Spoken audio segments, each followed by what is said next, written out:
하나님 아버지, 참 늘 신실하신 사랑으로 우리를 지켜주시고 이제까지 인도하여 주신 은혜를 인하여서 참으로 감사를 드립니다.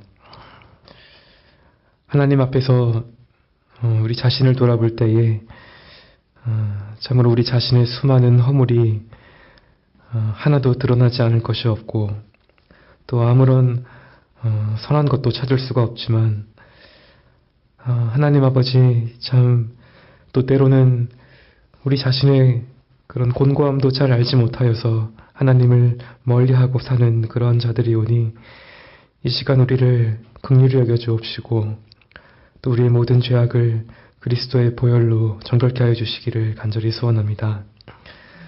또 우리가 참 아버지께 죄 용서의 은혜를 구할 때마다 그리스도 안에서 보이신 그 사랑과 그 공의가 무엇인지를 더욱 밝히 보게 하여 주시옵소서. 참 우리의 죄값은 그리스도께서 대신 치르셔야 할 만큼 큰 것이온데 참 그 죄를 향한 하나님의 진노 앞에서 두려워 떨 줄 아는 자들이 되게 하옵시고, 그러나 그런 그 진노를 우리에게 돌리지 않으시고 아들을 내어주신 그 사랑이 무엇인지도 더 밝히 아는 자들이 되게 하여 주시옵소서. 참 이러한 아버지의 은혜가 참으로 큰 것이온데 참 이 충만한 은혜가 우리 안에 넘쳐나서 남은 우리의 삶을 참 감사로 드리는 자들이 되게 하옵시고, 또 비록 어려움 앞에서 잠시 흔들릴지라도 믿음으로 계속 인내하는 은혜도 허락하여 주시옵소서. 참 우리 안에 아무런 믿음이 없는 것처럼 그렇게 여겨질 때도 있지만 그럴 때마다 우리의 믿음을 온전케 하시는 주님만을 바라보게 하여 주시옵고, 참 이토록 복되신 주님을 가까이 하고 주님과 더불어 사는 그런 참 남은 우리의 삶이 되게 하여 주시옵소서. 하나님 아버지, 참 교회 안에 여러 가지 어려움을 당하는 가정들이 있사오니 바라 없는 것은 날마다 주님께 짐을 맡길 수 있는 믿음을 허락하여 주옵시고, 아버지의 사랑 안에서 또 마음을 지킬 수 있게 끝까지 붙들어 주옵시고, 또 하나님 뜻이면 지금 당하는 그 어려움들이 오래가지 않게 돌봐주시기를 간절히 소원합니다. 참 우리의 소망이 오직 하나님께 있사오니 참 하나님께 피하는 자들이 참 복되다는 것을 고백할 수 있는 은혜를 허락하여 주옵시고, 이 모든 것들이 우리에게 기쁨이 되고 또 하나님께 영광이 되는 그런 일들이 될 수 있게 인도하여 주시옵소서. 이 시간 하나님께서 주시는 말씀을 듣고자 하오니 말씀을 깨달을 수 있는 은혜를 허락하여 주옵시고, 또 들은 말씀이 우리 영혼에 깊이 새겨져서 우리의 삶과 교회를 견고하게 세우고 또 부르심에 합당한 자들로 살아갈 수 있게 역사하여 주시옵소서. 존귀하신 예수님의 이름으로 기도합니다. 아멘.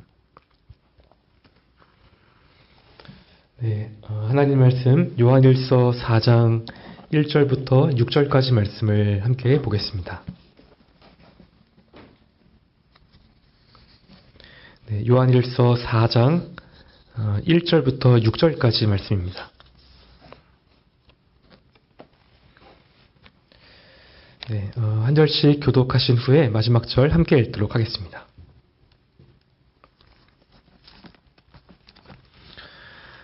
사랑하는 자들아, 영을 다 믿지 말고 오직 영들이 하나님께 속하였나 시험하라. 많은 거짓 선지자가 세상에 나왔음이니라.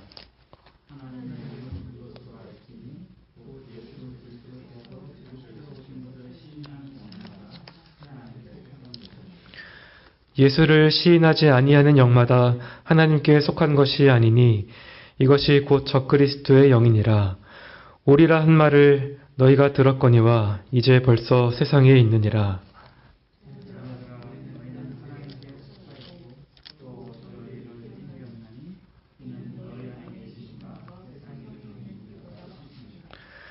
저희는 세상에 속한 고로 세상에 속한 말을 하매 세상이 저희 말을 듣느니라. 우리는 하나님께 속하였으니 하나님을 아는 자는 우리의 말을 듣고 하나님께 속하지 아니한 자는 우리의 말을 듣지 아니하나니 진리의 영과 미혹의 영을 이로써 아느니라. 아멘.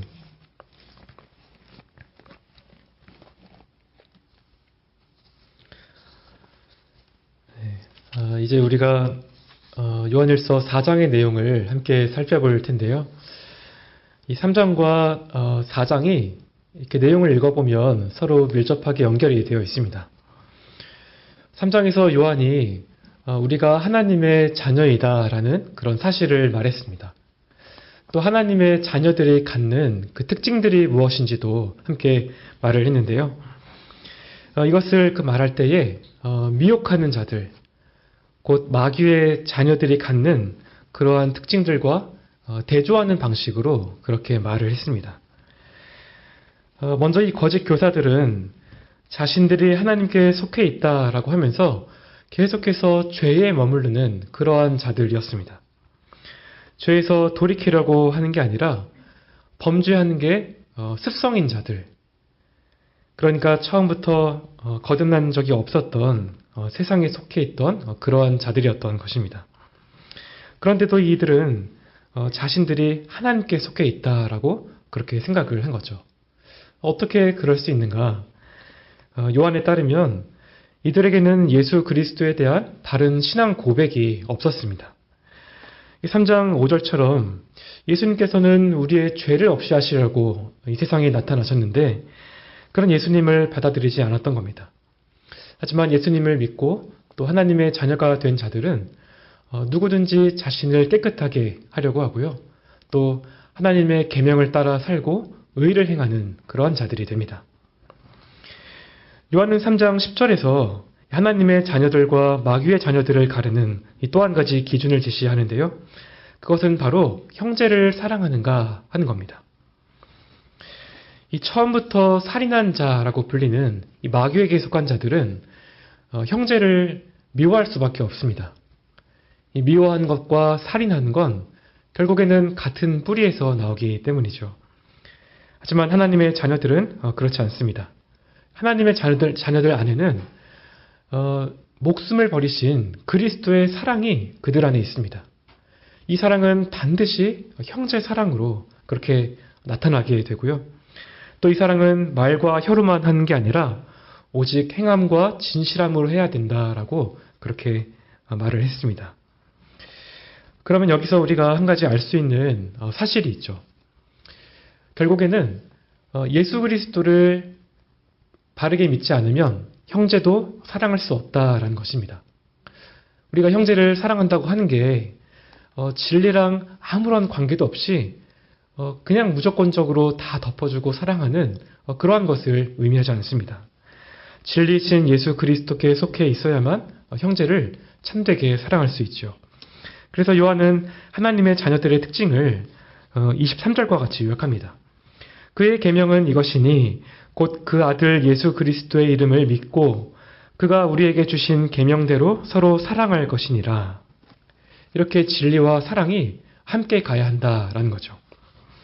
이제 4장으로 넘어오면 요한이 이 두 가지의 그 명령을 좀 더 구체적으로 다루기 시작하는데요. 그 첫 번째 명령을 오늘 본문에서 구체적으로 다루고 있습니다. 우리가 예수 그리스도를 믿는다라고 할 때에 그 믿음의 구체적인 그 내용이 무엇인가? 또 동시에 요한은 이러한 진리를 굳게 세우기 위해서 어떻게 거짓된 영들을 분별할 것인가? 이러한 것들을 말하는데요. 지금처럼 참 거짓과 오류가 가득한 이런 시대에 참 적실한 교훈이 아닌가 그렇게 생각이 듭니다. 먼저 1절에서 요한은 사랑하는 자들아 영을 다 믿지 말고 오직 영들이 하나님께 속하였나 시험하라. 많은 거짓 선지자가 세상에 나왔음이니라 라고 말합니다. 지금 요한이 분별에 대해서 말을 하고 있는데요.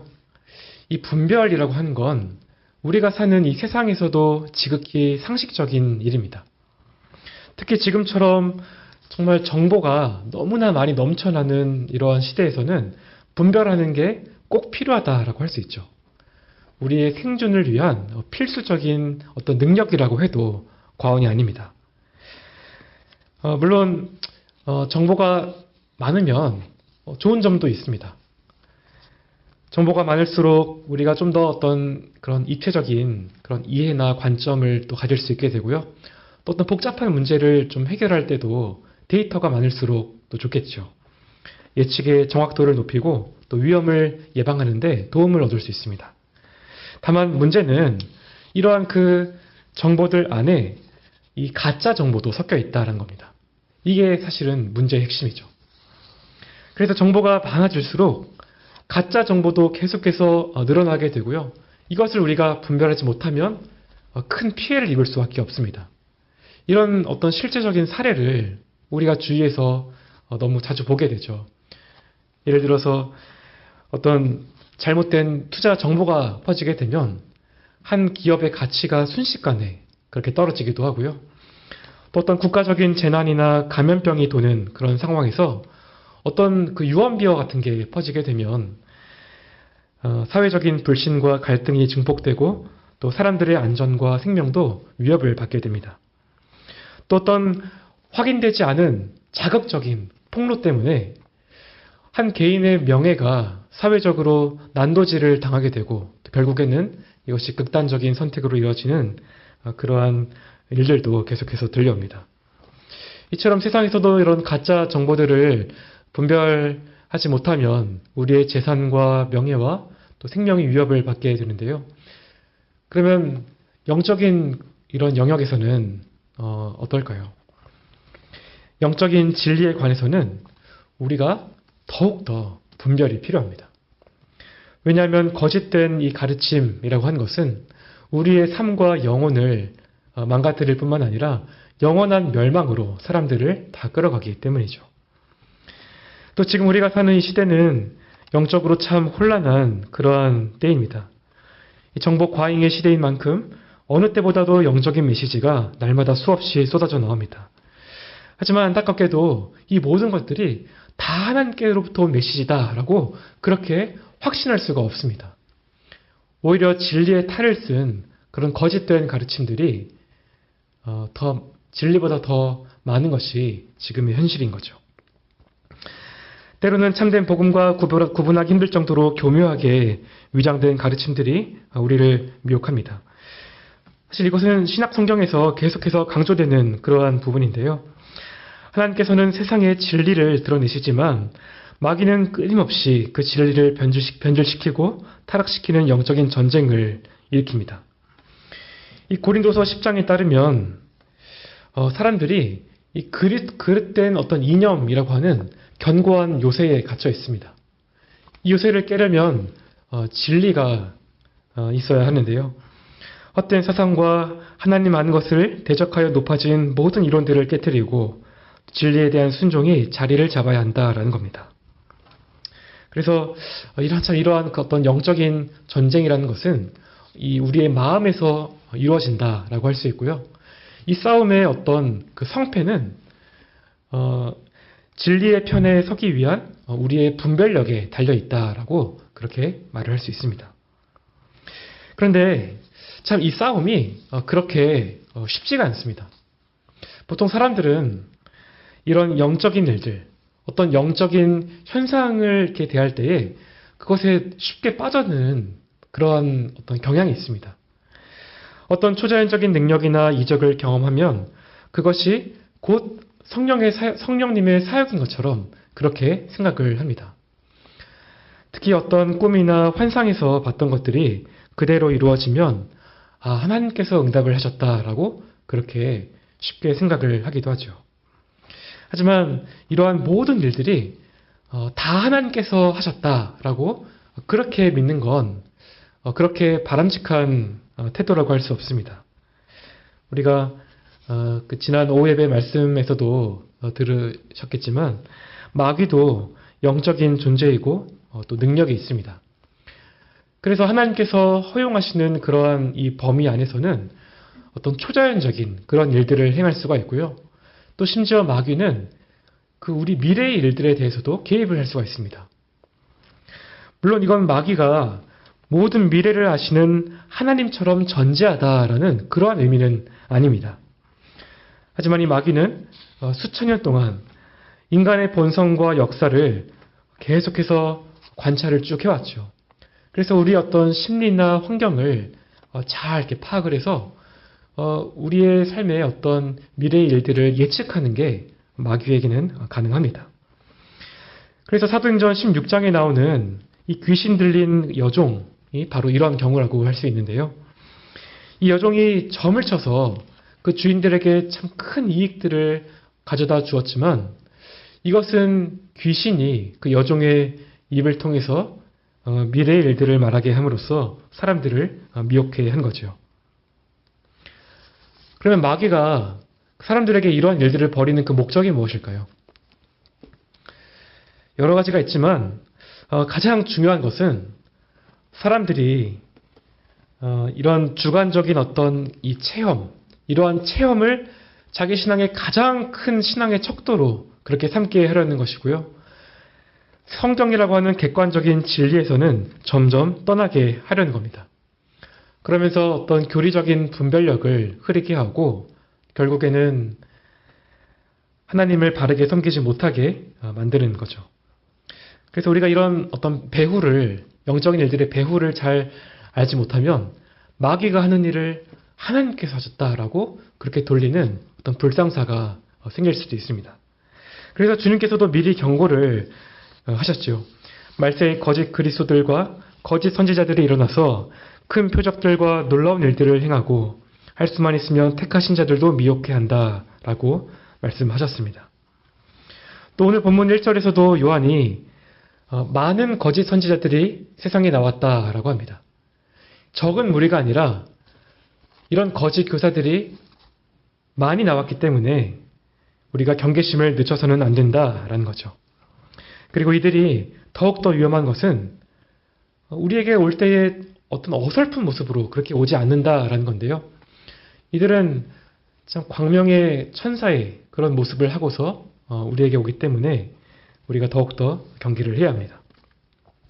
따라서 요한은 영들을 다 믿지 말고 시험하라 라고 말을 합니다. 이 말은 우리가 해도 되고 안 해도 되는 그러한 것이 아니고요. 반드시 꼭 해야 한다라고 하는 강한 명령입니다. 여기서 시험하라라고 번역된 말이 이 고대 사회에서 어떤 그 금속의 순도를 이렇게 확인을 할 때 거치는 그런 과정을 의미하는데요. 우리가 겉보기에 번쩍이는 금과 같이 보여도 그것이 정말 진짜인지를 알려고 하면 확인을 해야겠죠. 뜨거운 불 속에 넣고 불순물을 걸러내는 과정을 거쳐야 하는데 우리의 그 신앙 생활도 그러해야 한다라고 말을 하는 겁니다. 겉모습이 어떠하든지 어떤 직분을 갖고 있든지 또 아무리 유창하게 말을 하고 놀라운 간증을 하고 신비한 능력을 보인다고 해도 그 사람의 말을 아무런 분별 없이 그냥 그렇게 받아들여서는 안 되는 거죠. 좋은 게 좋은 거라는 어떤 식의 태도는 사실은 영적인 태만에 가깝습니다. 오히려 우리에게 전해진 메시지가 정말 진리인가 철저하게 살피는 것이 하나님께서 주신 어떤 책임이고 의무인 것입니다. 사실 참 이런 얘기를 이렇게 하면 이런 말들이 어떤 사람들에게는 그렇게 좋게 들리지는 않습니다. 자꾸 막 진리로 이것저것을 이렇게 따지다 보면 자칫하면 분열을 일으킬 수 있다라고 그렇게 얘기하기도 하고요. 또 너무 이제 그렇게 분별을 하려고 하는 어떤 모습이 좀 편협하고 비판적으로 그렇게 비춰질 수도 있다라는 거죠. 물론 우리가 어떤 진리를 말할 때에 사랑 안에서 반드시 얘기하는 것이 참 중요합니다. 그런데 이 기독교의 이 교리 자체는 사실은 원래부터 배타적인 성격을 갖습니다. 예수님께서 내가 곧 길이요 진리요 생명이라고 그렇게 말씀을 하신 것처럼 다른 길은 없는 거죠. 진리에 관해서는 참이거나 거짓이거나 둘 중에 하나입니다. 그래서 마귀가 그렇게 진리를 왜곡하고 파괴하려고 하는 것입니다.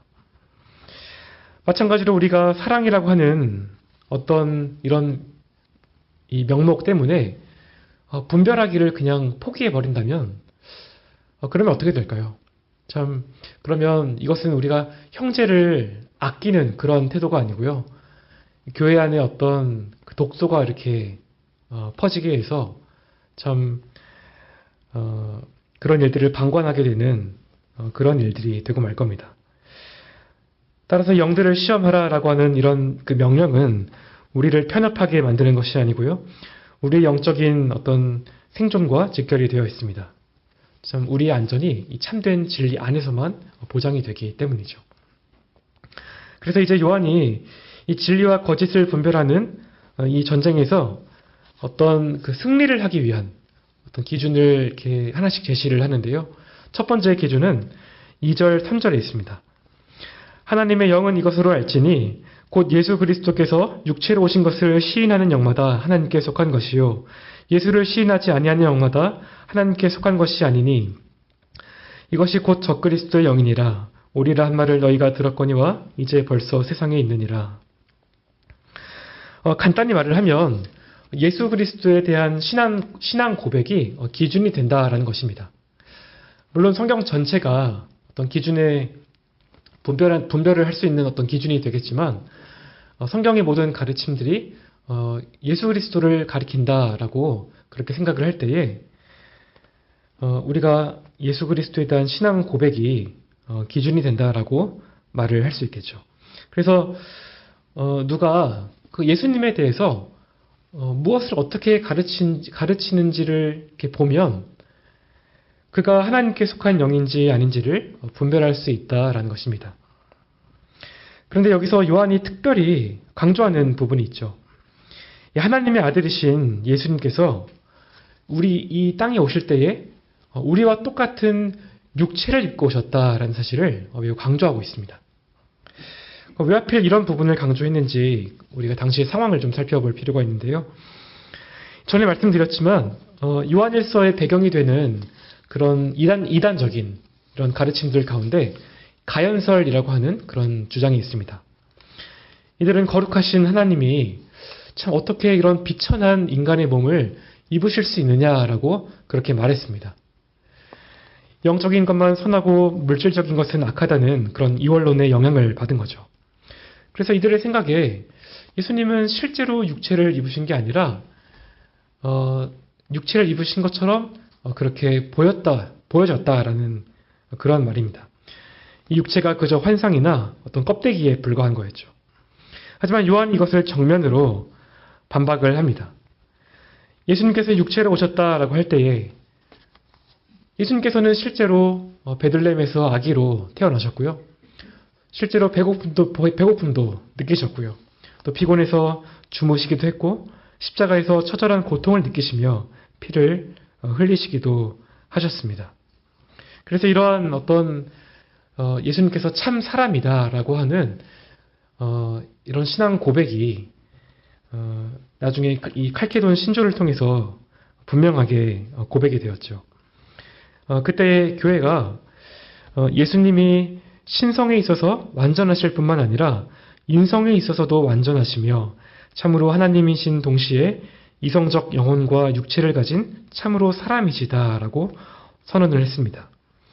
특히 인성으로는 우리와 본질이 같으시니 죄 외에는 모든 면에서 우리와 똑같으시다라고 분명하게 밝혔습니다. 요한이 이런 참된 인성을 시인하는 자들만이 하나님께 속해 있는 자들이다라고 그렇게 말하는 거죠.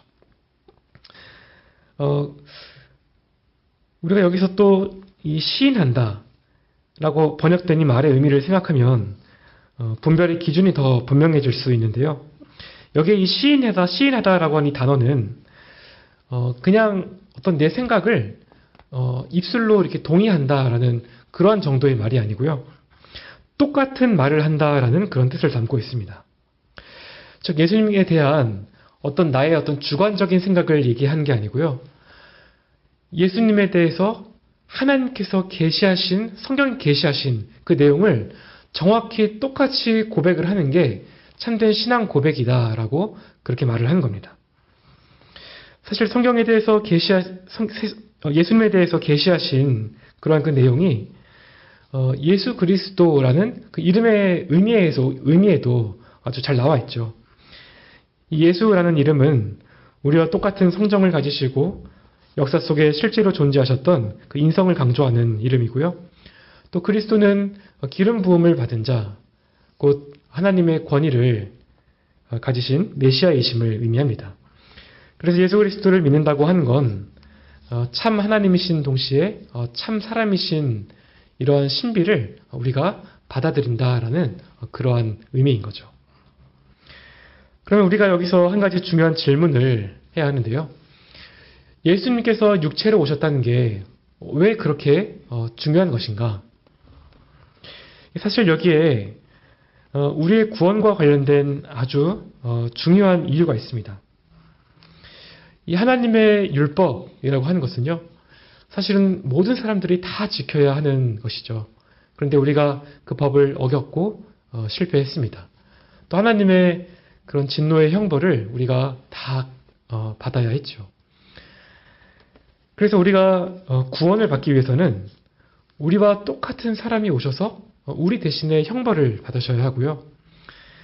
우리 대신에 율법의 모든 요구를 완전히 순종을 하셔야만 하는 그런 똑같은 사람이 오셔야 합니다. 이 모든 일을 예수님께서 다 이루어 주신 겁니다. 예수님은 우리와 똑같은 육체를 입으셨지만 죄는 없으셨기 때문에 율법의 모든 요구를 다 이루셨고요.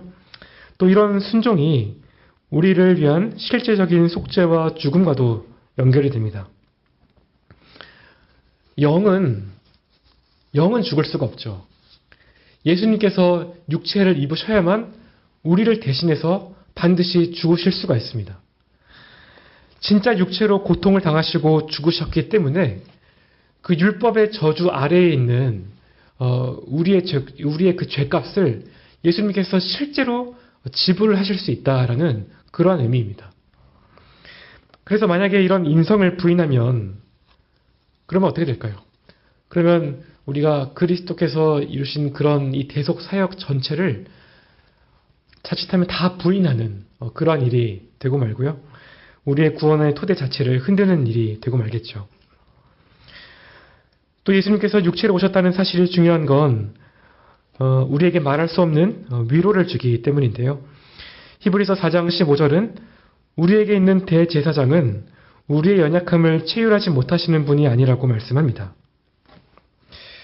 참으로 주님께서 이 세상에 사시는 동안에 우리가 겪어야 했던 그런 어떤 배고픔과 슬픔, 또 고통과 아픔, 죽음의 공포까지도 친히 다 겪으셨습니다. 나사로의 무덤 앞에서 눈물을 흘리셨고요. 또 겟세마네 동산에서는 땀이 핏방울이 되도록 번민을 하셨던 거죠. 이것은 예수님께서 어떤 연기나 어떤 흉내를 내신 게 아니고요. 육체를 가진 우리가 느끼는 그런 어떤 한계, 그런 아픔들을 예수님의 몸에 그 실제로 짊어지신 것입니다. 그래서 주님은 우리의 아픔을 다 알고 계십니다. 우리가 어떠한 고통 중에 있어도 그 고통이 무엇인지를 주님께서는 다 아십니다.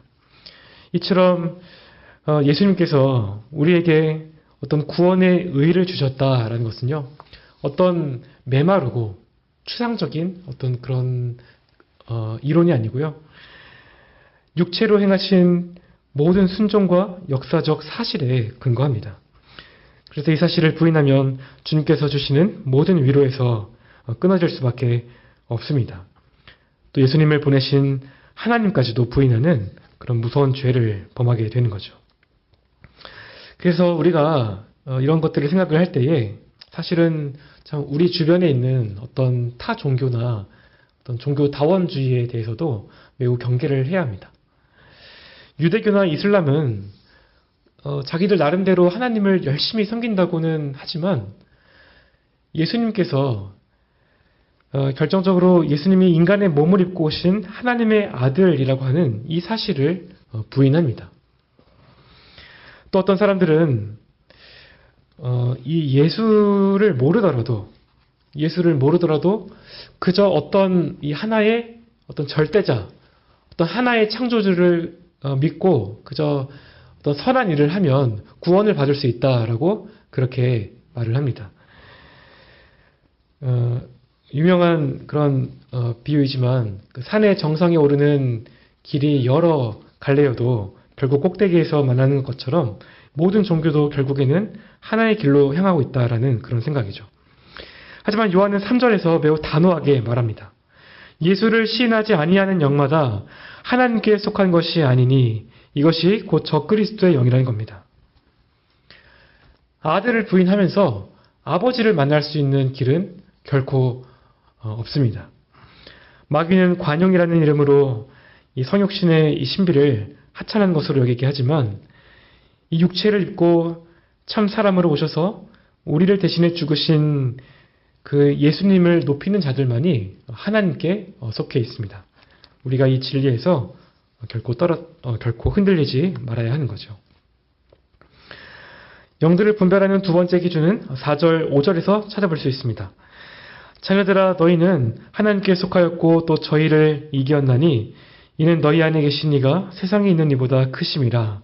저희는 세상에 속한 고로 세상에 속한 말을 하매 세상이 저희 말을 듣느니라. 여기서는 이 소속의 문제와 또 그에 따른 열매를 말하고 있는데요.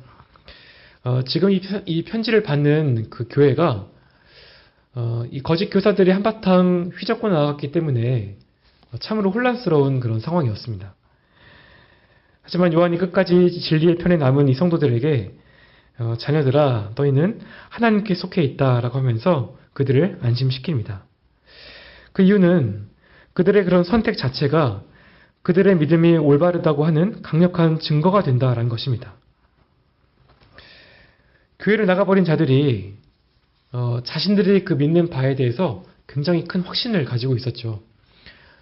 어떤 그 교회 안에서 어떤 가족이나 친구들도 다 뒤로 하고 그런 관계들을 다 끊고 나갈 만큼 자신들이 믿는 바에 있어서 큰 확신이 있었습니다. 그래서 어떤 사람들이 그런 모습을 보고 함께 쫓아서 그렇게 나가기도 했고요. 또 이런 모습들을 본 남은 어떤 다른 사람들은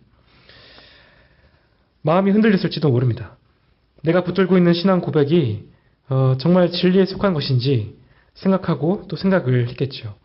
그러다 결국에는 끝까지 남아있기로 한 것인데 요한에 따르면 바로 이것이 그들이 진리 안에 있다라고 하는 그러한 증거란 것이고요. 궁극적으로는 그들의 존재 자체가 하나님께 속해 있다는 사실을 나타낸다는 것입니다. 그런데 사실 이들이 미혹에 휩쓸리지 않았던 건 이런 그들의 선택 이전에 더 근본적인 이유가 있습니다. 여기 요한이 말하기를 이들이 저희를 이겼다라고 하죠. 이미 승리가 결정이 되었다라고 하는 그런 뜻인데요. 이것은 이 교회 남은 자들이 어떤 똑똑하거나 지혜롭거나 또 의지가 강해서 그래서 이제 이겼다는 것이 아니고요. 또 그들 스스로 세상의 미혹을 이기려고 어떤 피나는 노력을 해서 승리를 했다는 의미도 아닙니다. 세상에 있는 이라는 것은 곧 마귀인데 마귀를 이기신 분은 예수 그리스도이시고요. 우리가 그분을 믿고 진리에서 벗어나지 않게 그리스도께서 성령으로 우리 안에 내주하십니다. 다시 말해서 세상과 마귀를 이미 이기신 분이 우리 안에 계시기 때문에 그 보호하심 속에서 어떤 미혹이 와도 끝까지 견딜 수 있게 된다라는 거죠. 반면에 우리가 경계해야 하는 거짓된 영들은 그 존재가 철저하게 세상에 속해 있습니다. 겉보기에 그들의 주장과 가르침은 진리를 말하는 것처럼 그렇게 보입니다. 이 요한일서에서도 이 사람들은 우리가 하나님과 사귐을 가지고 있다라고 그렇게 말을 했죠. 그런데 사실 그들의 삶은 계속해서 어둠 가운데 머물고 있었습니다. 진정으로 하나님과 교제하려면 하나님께서 빛 가운데 계신 것처럼 그 빛 안으로 들어와야겠죠. 그런데 이들은 하나님과의 사귐을 말하면서도 실제로는 계속 어둠 속에 살고 있습니다. 요한은 이런 사람들이 다 거짓되고 세상에 속해 있다고 말을 하는 거죠. 또 4장 20절을 보면 어떤 사람이 입으로는 내가 하나님을 사랑한다라고 말을 합니다. 이런 고백 자체는 아무런 문제가 없습니다. 하지만 이 사람은 계속해서 자기 형제를 미워합니다. 입으로는 하나님을 사랑한다고 하면서 실제로는 그 하나님의 말씀에 순종할 마음이 조금도 없는 거죠. 이처럼 세상에 속한 자들은 하나님을 온전하게 섬기려고 하지 않고요. 자기의 좋을 대로 그렇게 행하려고 합니다. 또 다른 사람들도 그렇게 살도록 교묘하게 부추기기도 하죠. 겉으로는 진리를 말하는 것처럼 보여도 결국에는 인간의 정욕을 자극하고 자아를 숭배하게 만들고 세상의 지혜를 영적인 것처럼 포장하는 겁니다. 하나님을 높이는 게 아니라 조금씩 계속해서 이렇게 인간 중심적인 이런 방향으로 나아가게 만드는 것이 바로 세상에 속한 영들의 특징이라고 할 수 있습니다. 결국에는 이 두 번째 기준은 우리에게 모든 가르침을 다 받아들이지 말고 그 가르침의 방향이 어디로 향하고 있는지 또 그에 따른 이 삶의 열매가 어떠한지를 잘 살피라고 요구합니다. 이런 영적인 분별은 성령으로 인하여서 우리의 그 어떤 존재가 변화된 자들, 하나님께 속한 자들만이 할 수 있는, 감당할 수 있는 그런 특권입니다. 왜냐하면 신자들은 온 세상이 환영하는 그런 어떤 메시지라고 해도 진리하고 다르면 그것을 단호하게 거절할 수 있는 어떤 내적인 힘을 갖고 있기 때문이죠. 따라서 우리는 어떤 가르침이 하나님의 전적인 은혜와 사역을 높이고 우리를 겸손하게 만드는지 아니면 인간의 종교적인 욕망을 부추겨서 결국 자아를 숭배하게 만드는지를 잘 분별해야 합니다. 영들을 분별하는 마지막 세 번째 기준은 6절에 나와 있습니다. 우리는 하나님께 속하였으니 하나님을 아는 자는 우리의 말을 듣고 하나님께 속하지 아니한 자는 우리의 말을 듣지 아니하나니 진리의 영과 미혹의 영을 이로써 아느니라. 여기서 요한이 제시하는 기준은 사도들의 가르침에 대해서 어떤 태도와 반응을 보이느냐 하는 겁니다. 여기 6절에 우리라고 하는 말은요. 이 서신의 그 맨 앞에서도 강조를 했던 것처럼 그리스도의 어떤 생애를 직접 목격하고 계시를 위탁받은 그 사도들을 의미합니다. 그런데 4절에서 6절을 보면 이 우리라고 하는 말을 중심으로 해서 너희와 저희가 대조되는 걸 알 수 있습니다. 이 4절에서 너희는 참 교회에 속한 하나님의 자녀들을 말하고요. 5절에 저희는 교회에서 나가버린 자들을 말합니다. 그리고 나서 6절에 오면 이 복음의 정통성을 대변하는 우리가 등장하는데요. 여기 우리의 말을 듣는지 안 듣는지에 따라서 진리의 영과 미혹의 영이 결정된다. 즉 사도적 가르침에 귀를 기울이는지가 곧 하나님의 자녀와 마귀의 자녀를 가르는 엄중하고도 명백한 선이 된다라는 것입니다. 그런데 왜 이런 차이가 생기는가 할 때에 하나님께 속한 자들에게는 진리의 영이 거하고 있기 때문입니다. 거듭난 영혼은 하나님께 받은 그 생명이 있기 때문에 진리의 말씀이 선포될 때에 그것을 감지할 수 있습니다. 마치 그 양이 목자의 음성을 알아듣는 것과 같이 그러한 것이죠. 하지만 하나님께 속하지 않는 자들은 진리의 영이 없기 때문에 복음을 들어도 외면하거나 어리석은 것으로 생각합니다. 세상에 속한 자들답게 오직 자신들의 정욕과 가치관에 맞는 그런 말들에만 반응을 하는 거죠. 이 거짓 선지자들이 바로 이러한 그 사람들의 귀를 즐겁게 해주는 그러한 자들입니다. 이들은 사람들이 무엇을 원하는지를 정확하게 잘 알고 있기 때문에 이런 것들을 통해서 자기들의 어떤 인기를 높이고요. 결과적으로는 교회를 허물어뜨리려고 하는 거죠. 따라서 우리가 해야 할 것은요. 이 기록된 이 성경의 권위에 자신을 완전히 복종시켜야 하고요. 선포되는 모든 가르침이 성경과 일치하는지를 항상 확인해야 합니다. 자, 이런 점에서 그 베레아 사람들이 항상 어떤 좋은 모범이라고 할 수 있습니다. 성경에서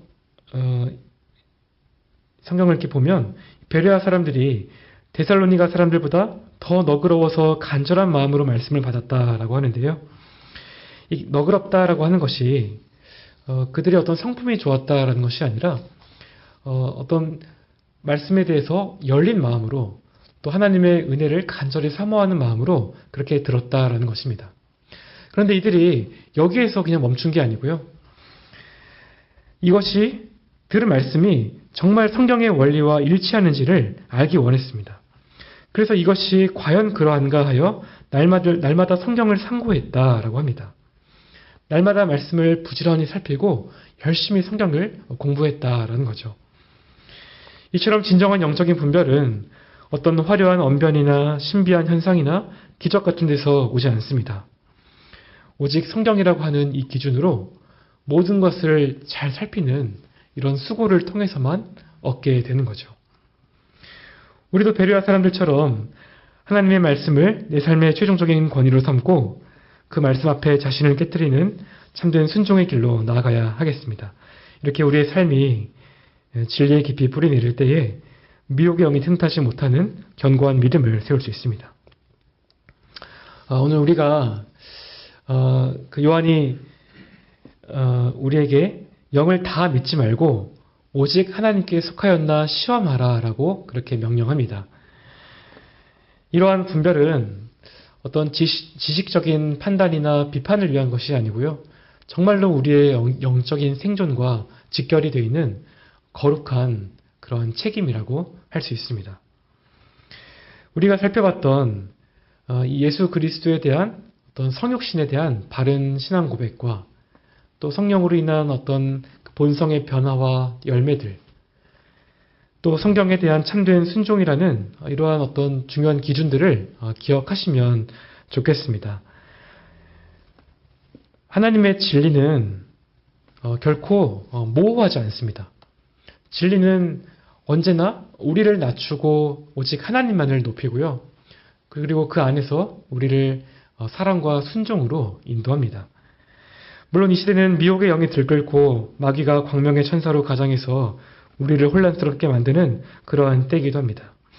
하지만 우리 안에 계신 성령 하나님은 세상에 있는 그 어떤 미혹의 영보다도 크고 강하신 그러한 분이십니다.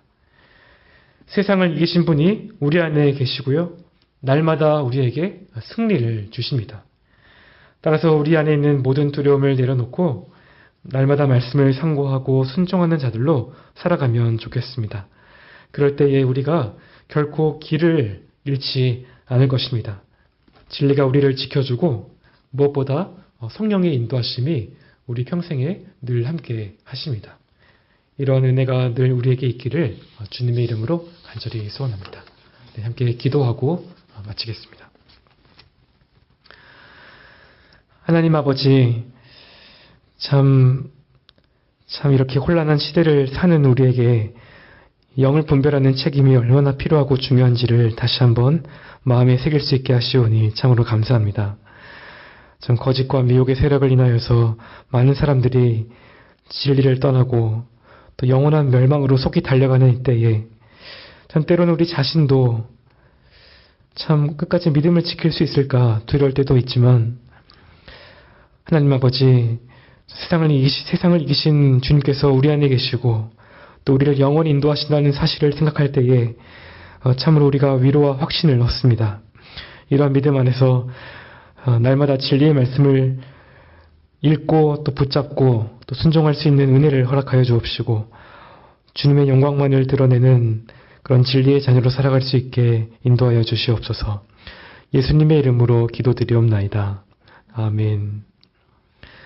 하늘에 계신 우리 아버지시여, 이름이 거룩히 여김을 받으시오며 나라의 임하옵시며 뜻이 하늘에서 이룬 것 같이 땅에서도 이루어지이다.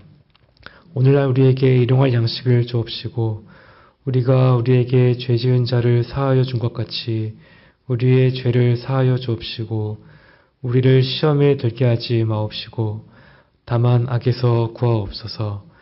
대개 나라와 권세와 영광이 아버지께 영원히 있사옵나이다. 아멘.